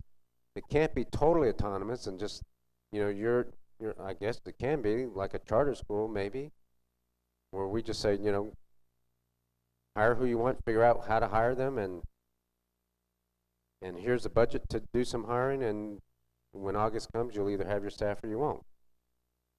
I mean, we could do that in a system this big. You can imagine how crazy that would be. Everybody's trying to find the same teachers. How do you have to hire somebody to hire others. So there's a balance there when you're talking about defined autonomy. Central office has a role to play, then you have a role to play. So while I'm pretty sure let me ask, show of hands, how many people want to make sure that every teacher that's hired in their building, you get to hire, not central office? Yeah, most people want that to happen. But at the same time, let me ask, how many want a pool of people to choose from, not just a free-for-all? Yeah, I think most people want a pool. So that's one example of how we have to work in a defined autonomy world. Here's another example. Professional development. We could take all the professional development money we spend and just give you the money and let you figure it out. And that, for schools that are higher performing, we need to move in that direction. But still, there are parameters, there are some non-negotiables. For example, we do want an aligned curriculum. That's a non-negotiable. Now, some of you may be experts at curriculum alignment. You may have people on your staff that's expert at curriculum alignment. We can let you figure it out as long as it's done. But others of you will want central office to, at a minimum, some training, some workshops, some coaching around what curriculum alignment looks like. You want us to line the CPGs. Now, some of you might want to do it yourself, and actually some of you have. I remember when I was principal, we didn't have an aligned curriculum, so I just did it myself, me and a team of teachers. And we aligned our curriculum. We had our own curriculum maps and curriculum calendars, et cetera. But the district didn't do it. Well, how many of you want to do that? Some of you might, but many of you will not. You'll want the district to do it. Plus, going back to mobility of kids and economies of scale, it just makes sense for the district to do that. So again, there are many other examples we can throw up here where we have to work together.